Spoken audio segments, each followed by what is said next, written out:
হাত ছেড়ে দেওয়া। হাদিস বুখারীর মাপের নয়, তবে হাদিস সহিহ না। ওই বুকে হাত বাঁধা মানে কিছু হুজুর বলতেই পারে যে হাত বুকে বাঁধা বা নিচে হাতের কোনোটাই হাদিস ওই মাপের সহিহ নয়, কেউ বলতে পারে। তাহলে ও কি করবে? যার কারণে সহিহ বলেই আগাতে হবে, আর না হলে জয়ীফ বলেই আগাতে হবে। বলতে হবে যে বুকের উপরে বাঁধাগুলোই জয়ীফ আর নিচের গুলোই সহিহ, আর না হলে বলতে হবে উপরের গুলোই সহিহ নিচের গুলোই জয়ীফ। আর না হলে মালিকি মত আল্লাহ আকবর বলে ছেড়ে দিতে হবে। ছেড়ে দেওয়ার কোনো হাদিস নেই। তা হাদিস জয়ীফ কাজে আমল করব কেন? এই তো যাক, তাহলে ইন্নি ওয়াজ্জাহাতু ওয়াজহিয়া যায় নামাজের কোনো দোয়া নেই, কোনো নিয়ত নেই।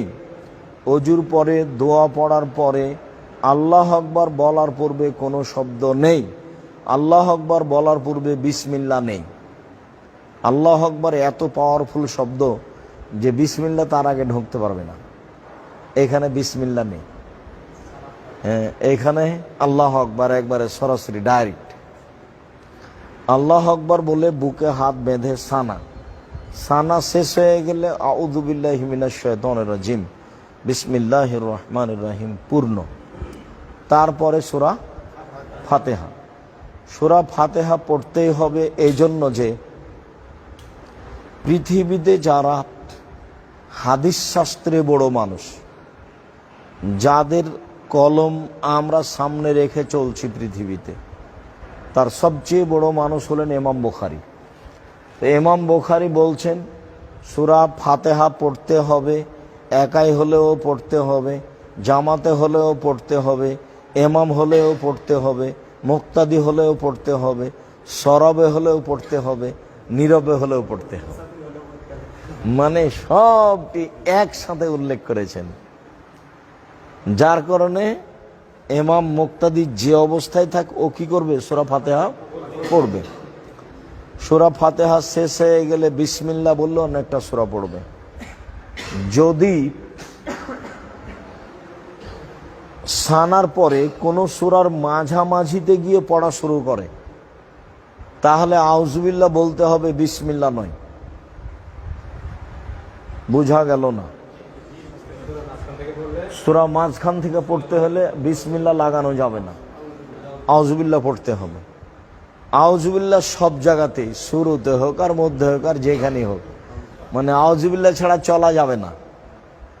আউযুবিল্লাহ পড়তে হবে আর বিসমিল্লাহ পড়তে হবে যদি সূরার প্রথমে আমার পড়া শুরু হয় তাহলে।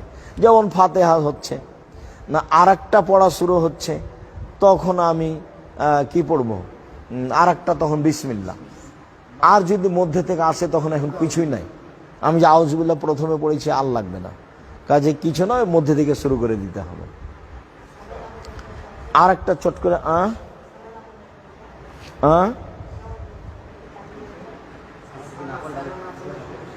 সানা না পড়লে সমস্যা আছে। সানা না পড়লে সালাত হবে। সানা পড়া সুন্নাত, গুরুত্বপূর্ণ সুন্নাত। সানা না পড়লে সালাত হবে। মধ্যে একটা কথা এসেছিল মাথায়, আমি ওটা আগে বলিনি। কেরাতে ভুল হলে সূরা ইখলাস দিয়ে সংশোধন করতে হবে, এ হাদিস নেই। যেখানে ভুল হচ্ছে সেখান থেকে তুমি অন্য জায়গায় চলে যাও, আর না হলে রুকুতে চলে যাও। তুমি কয়েকবার রিপিট করে ওটার ঘুরিয়ে আনতে পারছো না, তাহলে কি করবে? রুকুতে চলে যাও, আর না হলে ছেড়ে অন্য জায়গায় চলে যাও। সূরা ইখলাস পড়ার যেগুলো হাদিস আছে সেগুলো কেরাতের শুরুতে ইখলাস পড়তে পারে, শেষে ইখলাস পড়তে পারে নিয়মিত। আমি সূরা ফাতিহা পড়লাম, তারপরে সূরা লাহাব পড়লাম, এখন লাহাবের পরে আবার ইখলাস পড়বো, সব রাকাতই পড়তে পারে। কথা বোঝা যায়নি? সূরা ফাতিহা পড়লাম, তারপরে আমি ইখলাস পড়লাম, সূরা ইখলাস পড়লাম, তারপরে লাহাব পড়লাম, নিয়মিত সারা জীবন। আমি আগে ইখলাস পড়বো, তারপরে অন্য সূরা, তারপর রুকুতে যাব। আর না হলে অন্য সূরা তারপরে ইখলাস, এটা পড়তে পারে, কিন্তু ভুল সংশোধন করতে হবে ইখলাস দিয়ে, এটা নয়। কথাটা স্পষ্ট হয়েছে তো? আচ্ছা, এবার আমরা কেরাত শেষ করেছি, আমরা রুকুতে যাব। হাত খুলে দিয়ে প্রথমবার যেভাবে যে পর্যন্ত উঠিয়েছিল সে পর্যন্ত উঠাতে হবে। হাত বেঁধে হাত উঠাও, হাত বাঁধো, তারপরে হাত উঠাও। হ্যাঁ, ওই তোমার আঙ্গুলটা ওরকম হয়ে থাকে, এই বেডি ছেলের মতন বাঁকা করে রাখছো না, সোজা সুন্দর করে রাখো, কাঁধের সামনে রাখো, মজবুত করে রাখো। একটা গুরুত্বপূর্ণ কথা মনে পড়লো, বলো। শাইখ মানসুর খালাপি ওনার নামাজ ফলো করলাম যে উনি প্রথম তাকবীরের সময় হাত ছেড়ে দিয়ে আরে কারো কথা এখানে নকল করো না, সে যেই হোক, কারো কথা নকল করে কাউকে খাটো করার দরকার নেই এখানে, বুঝতে পারো নি? হ্যাঁ, আমি যেটা বলছি আমার দিন রাতের তদন্ত। আমরা মানুষ, আমরা ভুলের ঊর্ধ্বে নই, তবে আমাদের কথা কর্ম খুব মজবুত। ভুল থাকতে পারে কোনো জায়গাতে, কেন আমরা তো আর ফেরেশতা নই। তবে দিন রাত আমরা এটাই করি।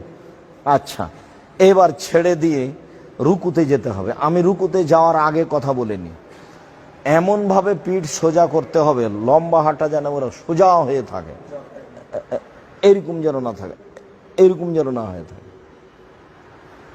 আর কোমর থেকে সামনের ওজন হাতের উপরে থাকবে, হাতের আঙ্গুলগুলি খোলা খোলা থাকবে, মাথাটা এরকমও হবে না, মাথাটা এরকমও হবে না। আমি আগে দেখিয়ে দিই।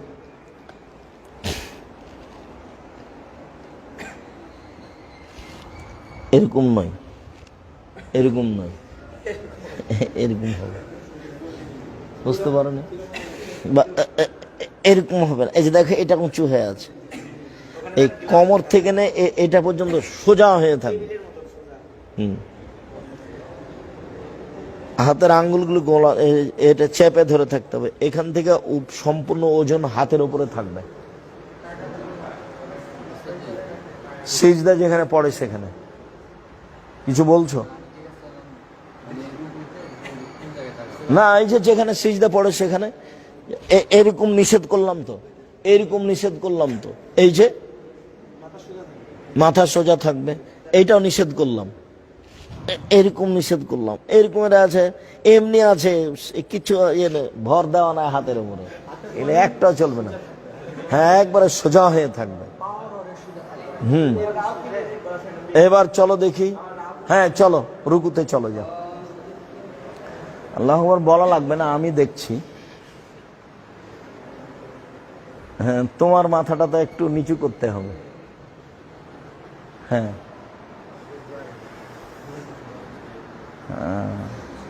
ঠিকই আছে, থামো, এভাবেই থাকো। এবার যখন উঠবো তখন সামি আল্লাহু লিমান হামিদা রব্বানা লাকাল হামদ, এই কথাটা সামি আল্লাহু লিমান হামিদা বলে হাত ওই পর্যন্তই উঠাতে হবে এবং ওইভাবে উঠিয়ে ছেড়ে দিতে হবে। এবার চলো, বলো সামি আল্লাহু লিমান হামিদ। হাত ওইভাবে ওই পর্যন্ত উঠিয়ে ছেড়ে দিতে হবে। ছেড়ে দিয়ে এবার দোয়া চলবে। সামি আল্লাহু লিমান হামিদা হামদান কাসিরান তাইয়িবান মুবারাকান ফি, তারপর ওই বলো মিলা সমত মিলা রাজুল বাইনাহুম ইলা মা শাইতা মিন শাইইন বাদ, ওই যা আছে সব মুখস্থ করে নিতে হবে। তোমাদের কাছে তো আছে সব, বলতে পারো। জয়লাল ইমাল ইতাম্মাবি, বা মুক্তাদিরা বলবে রব্বানা লাকাল হামদ বা রব্বানা ওয়ালাকাল হামদ, দুটাই সহিহ হাদিস। না, উঠে আর বাঁধতে হবে না, ওইটা ইজতেহাদ। আলবানী রাহিমাহুল্লাহ এটাকে বিদাত বলেছে। তো মানুষ মদিনা থেকে পড়ে এসে বাঁধছে কেন? ওটা হলো শেখ আব্দুল্লাহ বিন বাজের ফতোয়া। এই জন্য মানে জন্মসূত্রেই মদিনা বিশ্ববিদ্যালয় মানে একটু আলবানির সাথে একটু কি করতে হবে, একটু বিরোধিতা হিসেবে চলতে হবে। তো আলবানিরাই বর্তমান যুগে হাদিস সবচেয়ে, আরবি সবচেয়ে ভালো বুঝেছেন। তারা পুনরায় হাত বাঁধাকে কি বলেছেন? বিদাত বলেছেন, একবারে কঠিনভাবে, বিদাতুন মুনকারা। কাজে এই পথে যেতে হবে না, হাত ছাড়াই থাকবে, দোয়া পড়ে। এইবার সিজদায় যাওয়ার পূর্বে কয়েকটা কথা। প্রথম কথা হলো এই যে, যেটা প্রথমেই ছিল, হাত জড়া থাকবে না, জামার হাত জড়া থাকবে না, খোলা থাকবে। মানে এইখানে সিজদাতে এসেছে যে আমাকে 7 হাড়ের উপরে সিজদা করতে বলা হয়েছে। 1, 2, মাথার চুল এবং হাতের কাপড়কে গুটাতে নিষেধ করা হয়েছে। তো মাথার চুল সাধারণত যদি বেনি গাঁথা থাকে, খোপা বাঁধা থাকে, তাহলে বেনি গাঁথা থাকতে পারে, খোপা বাঁধা থাকলে খুলে দিতে হবে মহিলাদের। কেননা চুলও সিজদায় যায়, কাপড়ও সিজদায় যায়, পাঞ্জাবিও সিজদায় যায়। টাকনোর নিচে আছে বলে নিচে ভাঁজ করা যাবে না।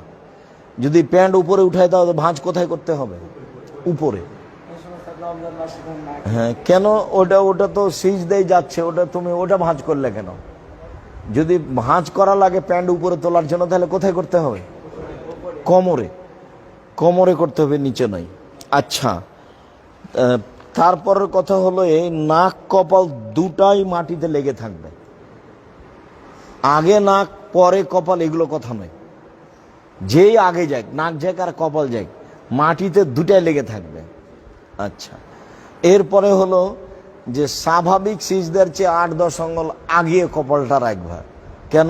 এখনো পিঠটা লম্বা হতে হবে, হাতটা রুকুতে যেভাবে হাতটা সোজা ছিল, সিজদাতেও সেভাবে কি হতে হবে? হাতটা একবার সোজা হতে হবে। আর আঙ্গুলগুলি জমা হয়ে কানের পাশে থাকবে, কোনোই দুটা এভাবে উঠে থাকবে সম্ভবপর। একাই থাকলে তো পূর্ণ থাকবে, জামাতে থাকলে উঠার চেষ্টা করতে হবে, যেন বগলের নিচ দিয়ে ছাগলের বাচ্চা পার হয়ে যেতে পারে। পুরুষ নারী সবার একই ব্যাপার। তো যেহেতু মাঝহাবিরা অনেক হাদিসে বলে বানিয়ে নিয়েছে, কাজে তাদের কাছে একটা না একটা কৌশল আছে, হাদিসও আছে। এবার চলো সিজদায় যাই। হ্যাঁ, আগে হাত দাও, আগে হাত দিয়ে সিজদায় যাবে, আগে পা নয়। এটা একটা কথা থেকে গেছে যে আগে হাত না আগে পা, মানে হাঁটু না পা, আগে হাত যাবে, এটাই ঠিক। হাঁটু নয়। নাক কপাল একসাথে লেগে থাকবে। এই তুমি হাতখান ওখানে রেখেছো কেন? কানের পাশে রাখো। হাত পিছু সরে নিয়ে যাচ্ছ কেন? কানের পাশে রাখো না, হাত দুটা কানের পাশে রাখো। তুমি কথা বুঝো না নাকি? হাত দুটো আরো আগাও। ও তো বুঝলো না। হ্যাঁ, হাত দুটা কানের পাশাপাশি নিয়ে আসতে হবে, আর পা দুটা জমা ধরে থাকবে। আর বায়া হাকিওয়ালা বাপ বেঁধেছে, পা জমা ধরে থাকবে, দুই পায়ে গোড়ালি সহ দুই পায়ে একসাথে জমা ধরে থাকবে। এবার উঠো, বাম পায়ের পাতার উপরে বসো, বাম পায়ের পাতার উপরে বসো। দেখো, এ হলো বাম পায়ের পাতার উপরে বসো। আর ডান পায়ের গোড়ালিটা না, বৃদ্ধাঙ্গুলটা কি হবে? বাঁকা হয়ে থাকবে। সবাই ওভাবে বসেছ? দেখি।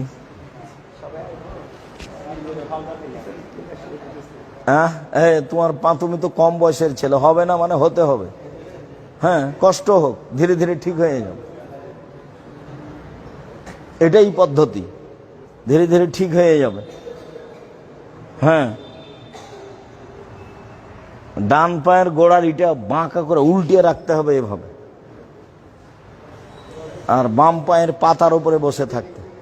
হ্যাঁ, ঠিক আছে, এটা ঠিক আছে। হ্যাঁ, না সিজদাটা আমি দেখিয়ে দেব। আগে হাত যাবে, যেভাবে সুবিধা হয়। এই যে নাক কপাল আগে পিছে কথা নয়, তখন তো বারবারই বললাম। মানে নাক কপাল মাটিতে লেগে থাকবে দুটাই। কি বলতে গেলে ওটা সমস্যা নেই, যাবে হাত আগে রাখবে। এখন একবারের জায়গাতে 5 বার হোক না কেন, কিন্তু হাত দুটো যে কানের পাশে দাঁড়াবে। এই যে, তাহলে এটা সহজ হবে, বা এটা সহজ হবে। কানের পাশে থাকবে। ওই যে ওই ছেলেটা, কাকে যেন বারবার বলছিলাম, তুমি হাতখানা আগে নিয়ে যাও না কেন? সবসময় এভাবে থাকছো কেন? এভাবে থাকছো কেন? হ্যাঁ, যতটুকু সম্ভব। না না, অত লম্বা না।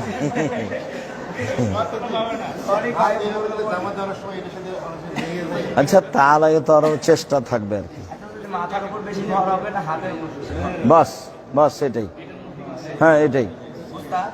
আর কানের পাশাপাশি থাকবে হাত দুটো, মাথার উপর বেশি ভর হবে না হাতের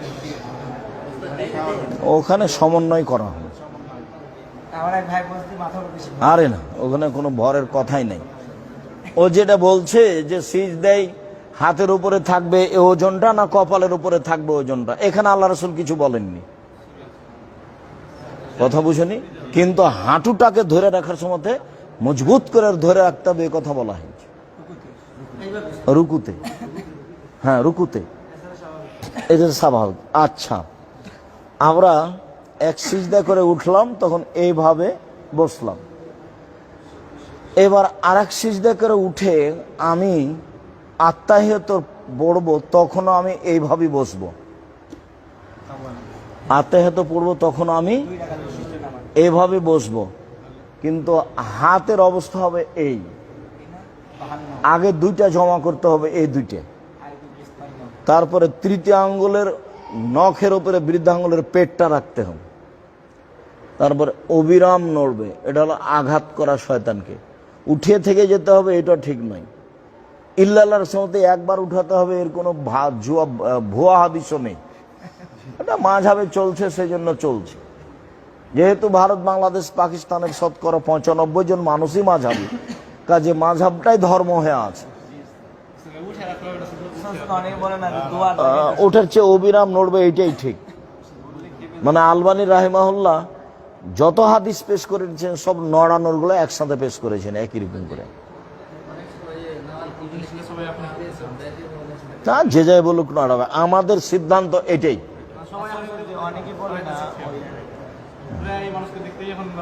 হ্যাঁ হ্যাঁ, কি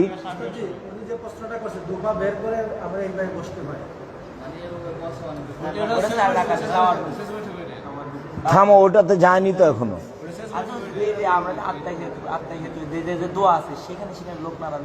আচ্ছা, একবার সিজদা করে উঠে দোয়া আছে, খুব সাবধান থাকতে হবে। একবার সিজদা করে যাই আবার চলে আসা হবে না, সিজদায় থাকতে হবে। সুবহান রাব্বিয়াল আলা, সুবহান রাব্বিয়াল আলা 8 বার 10 বার বলার চেষ্টা করতে হবে। যায় আসলে ওটা সালাত কবুল হবে না। হ্যাঁ, আচ্ছা। তারপরে দুই সিজদার মাঝের দোয়া পড়ার পরে স্বাভাবিক গতিতে আবার যেতে হবে।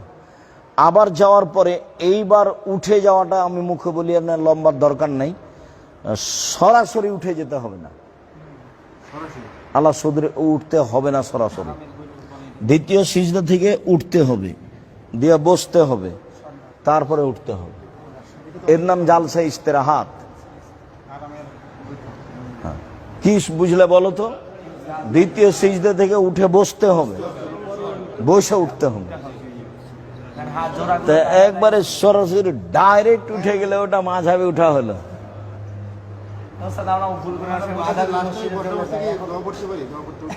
না, কোনো দোয়া নেই, বসাটা প্রমাণ হতে হবে, রিল্যাক্স। দ্বিতীয় সিজদা থেকে উঠে একটা রিল্যাক্সে বসে উঠতে হবে।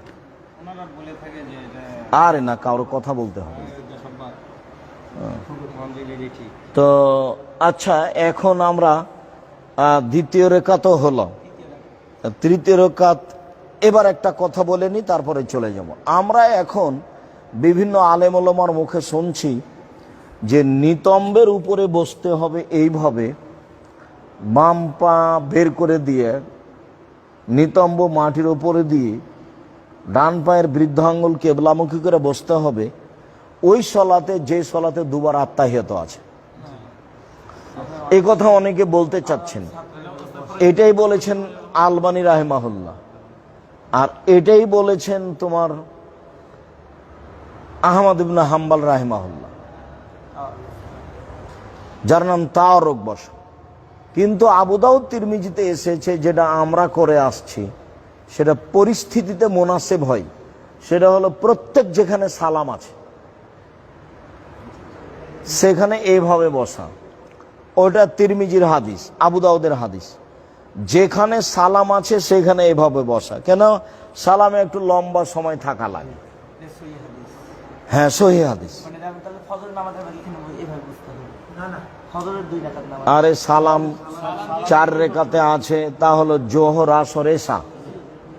সালাম 3 রাকাতে আছে তা হলো মাগরিব, সালাত 2 রাকাতে আছে তা হলো ফজর, সালাম 1 রাকাতে আছে তা হলো বিতর।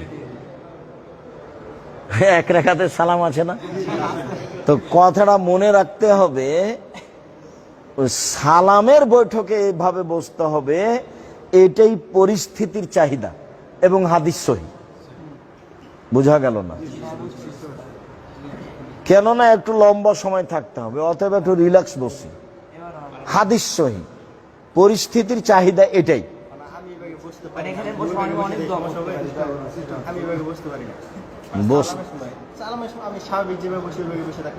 কেন থাকবে? বসতে হবে তো। হাত পা ভাঙা আছে নাকি? হাত পা ভাঙা থাকলে সেটা ভিন্ন কথা।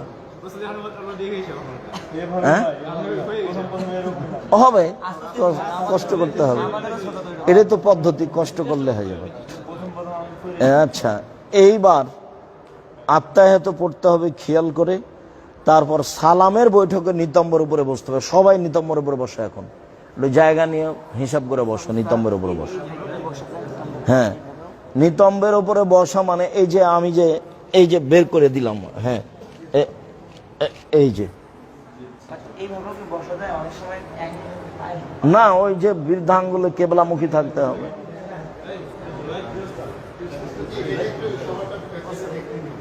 হ্যাঁ, চলো দেখি। আচ্ছা, সবাই বসো তো দেখি নিতম্বের ওপর, আমি একটু পিছন দিকে যাই। হ্যাঁ, বসো তো দেখি। হ্যাঁ, নিতম্বের ওপরে বসো।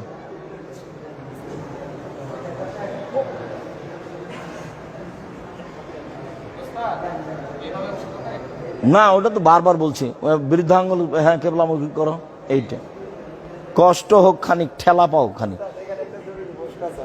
হ্যাঁ, না না, পায়ের উপরে বসতে হবে না, ওটা হাদিসে এসছে নিতম্বের উপরে বস। ঠিক আছে, হাদিসে এসেছে এইটার উপরে, নিতম্বের উপরে বসা, বাস ওইভাবেই যেতে হবে, ওটাই হিসেব। চলো দেখি সামনে। হ্যাঁ হ্যাঁ হ্যাঁ, ওটাই। আচ্ছা, এইবার হাত হাঁটুর ওপরে, হাঁটু বরাবর না, ওরকম না। হ্যাঁ হ্যাঁ, এরকম। এখন তো আর হাঁটু চেপে ধরে রাখার প্রয়োজন নেই, কাজে হাতকে তার স্বাভাবিক গতিতে রাখতে হবে। বাম হাতের আঙ্গুল জমা জমা থাকবে, আর ডান হাতের আঙ্গুল এভাবে অবিরাম নড়তে থাকবে।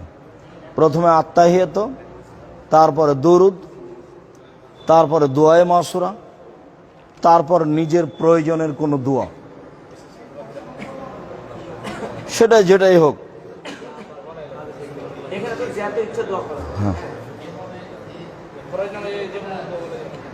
আচ্ছা, এইবার আর একটা কথা থেকে গেল, আত্তাহিয়াতের সময়তে চক্ষুটা ওই আঙ্গুল থেকে নিয়ে সিজদা পর্যন্ত থাকবে।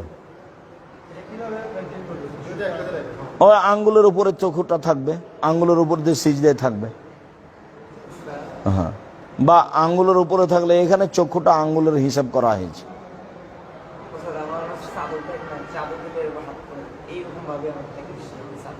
আর চাদরের সময় একটু ঢাকা পড়লে তাতে কি আছে, চাদরের উপরে গতিটা থাকবে, আঙ্গুল হয়ে সিজদা পর্যন্ত।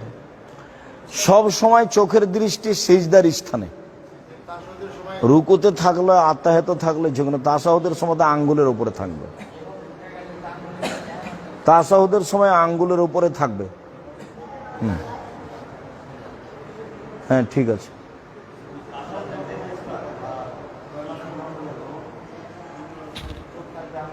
হ্যাঁ, সব সিজদার সময়। আচ্ছা, আর একটু কথা বলে নি, যে ওই যে বলা হয় সূত্রা দিতে হবে, আনুমানিক মানুষের 4 হাতের 4.5 হাত 5 হাতের বাহির দিয়ে যদি মানুষ চলে যায়, তাহলে তোমার কোনো সমস্যা নেই। যে পর্যন্ত সিজদা দাও এবং তার অর্ধ হাত পর্যন্ত এর ভিতর দিয়ে গেলে সে অপরাধী, বা তুমি তাকে ঠেকাবা। যা রাখবে রাখবে, ওগুলো সব দৃষ্টিকটু হয়, বারবারতে চোখ পড়ে। কাপড় চোপড় কিছু রাখতে হবে, না থাকলে রাখবে। আচ্ছা, এরপরে সালামের প্রয়োজনীয় যেগুলো জিকির তাসবিহ তাহলিল আছে এগুলো সব ধারাবাহিকভাবে মুখস্থ করে নিতে হবে। তো মোটামুটি সলাতের পদ্ধতি এইটা। আল্লাহ আমাদেরকে এইভাবে সলাত আদায় করার তৌফিক দান করুক, আল্লাহুম্মা আমিন। পরে আমি কথা বলছি। সালাম ফিরার সময়তে ডান দিকে সালাম এইখানে দেখতে হবে, এটা নয়। ডানে ফেরেশতা আছেন এবং মুমিন আছে, তাই পুরো কাঁধটা ঘুরতে হবে ডান দিকে। তুমি তো পিছন দিকে চলে গেলে, দেখো তো আমার কি পিছন দিকে যাওয়া হয়েছে?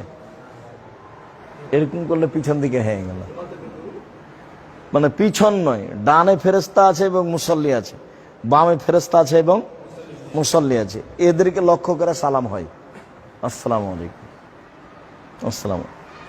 এটা নয়, এটা নয়। পিছনে তো আর ফেরেশতাকে হিসাব করা হয়নি, পিছনে মুসল্লিকে হিসাব করা হয়নি। আচ্ছা, এবার কথা আমি শুনছি। হ্যাঁ, আচ্ছা, এবার চলে আসো সামনে।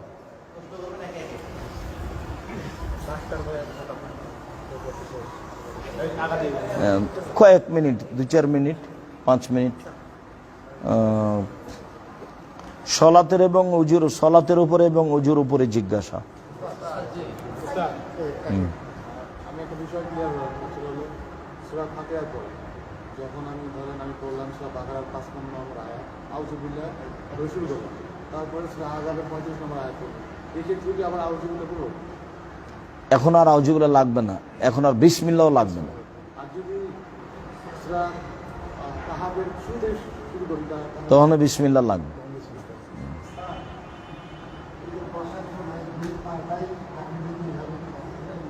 না। ওটাকে কেবলামুখী করে রাখতে হবে, এই বৃদ্ধাঙ্গুলটা, ওটা তো কয়েকবার বললাম। ওগুলো তো নাগালের বাইরে থাকছে, ও তো আর ও তো হাতে পাবে না, ও তো মানে ও তো বৃদ্ধাঙ্গুলই যথেষ্ট। আমরা সিজদার অবস্থায় কি তাকে রাখবো না চোখ বুজে থাকবো? সবসময় চোখ খোলা থাকবে। সালাম ফিরানোর বৈঠকে এবং তাশাহুদের বৈঠকে ওই বৈঠকে কি আঙ্গুল নাড়াবো? সবসময় সালাম পর্যন্ত, তাশাহুর বৈঠকে এবং সালামের বৈঠকে সর্বদা। ইমাম যখন ডান দিক শেষ করবে তখন আমার শুরু হবে। তার মানে হলো পিছে পিছে। হ্যাঁ, তা তো বললামই, তখন ভুলে যাচ্ছ কেন? সিজদার সময় কি হবে? 2 পা একসাথে লেগে থাকবে। মেয়েদের এবং ছেলেদের সলাতের মধ্যে কোনো পার্থক্য নাই, একবারে সরিষা সমপরিমাণ পার্থক্য নাই। তবে এতটুক যে মহিলাদের ইমাম কাতারে দাঁড়াবে, আগে যেতে পারবে না। সলাতের নিয়মে কোনো নাই, পার্থক্য নেই।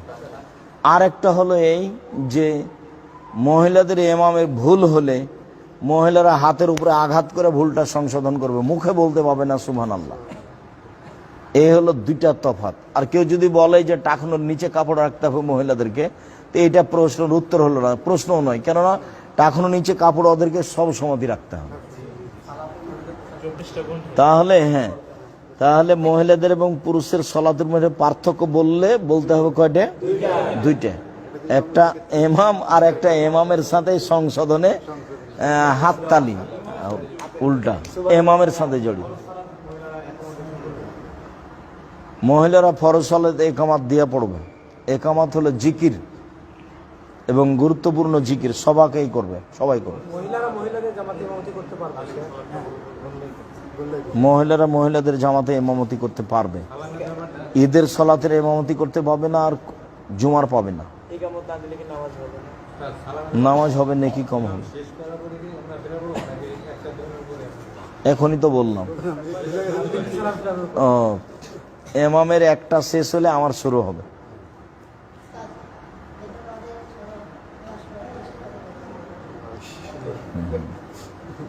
ওটা হাতটাকে মুখের উপরে বলা হয়েছে।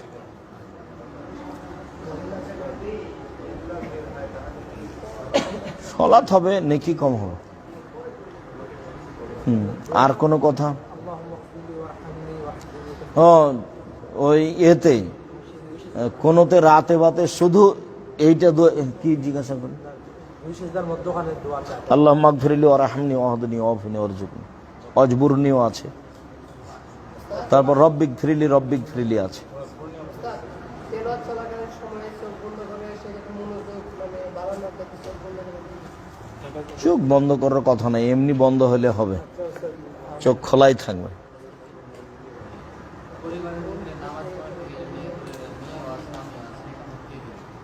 পুরুষে দিবে, স্বামী স্ত্রী সালাত আদায় করছে, স্বামী একামাত দেবে, স্ত্রী দিতে পারবে না। আগে পিছে একটু না, এগুলো সম্পূর্ণ একটু আগে পিছে হতো হানাফিদের কাজ এটাই। ওরা ওদের সাথে ইমামের সাথে একটু ইমামকে আগে রেখেছে, দেখনি কোনো সময় চোখে পড়েনি। বিয়ের পরে কি সালাত আদায় করে ওক্ষেত্রে তো বিয়ে ঘুরিয়ে পাঠাতে হবে বিয়ের হ্যাঁ, মুখামুখি এসে পিছাপিছি সরাসরি।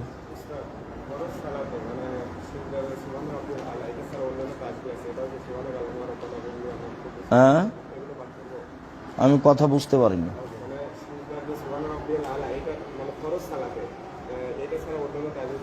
কত দোয়া আছে, সব সিরিয়াল দোয়ার বইয়ে দেওয়া আছে।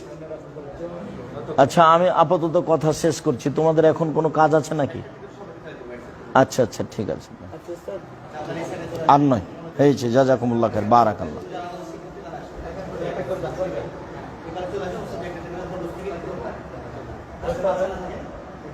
আমি আসবো ওখানে না, আমার এখান থেকে নিবে? আচ্ছা আচ্ছা, থামো থামো একটু, কি কি দিচ্ছ?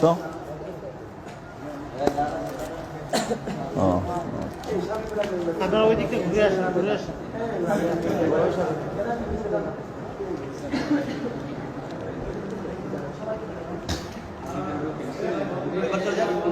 এই পারে চলে যাও।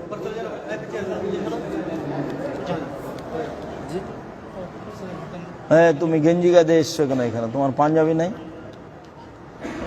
দিব? আচ্ছা, জাযাকুমুল্লাহ তাকাব্বাল। অনেক সিলেট, হাইয়াকাল্লাহ, মাশাআল্লাহ। কোথা থেকে? ব্রাহ্মণবাড়ি। আচ্ছা, বারাকাল্লাহ। আসসালামু আলাইকুম। ফরিদপুর থেকে আসছি। ফরিদপুর থেকে।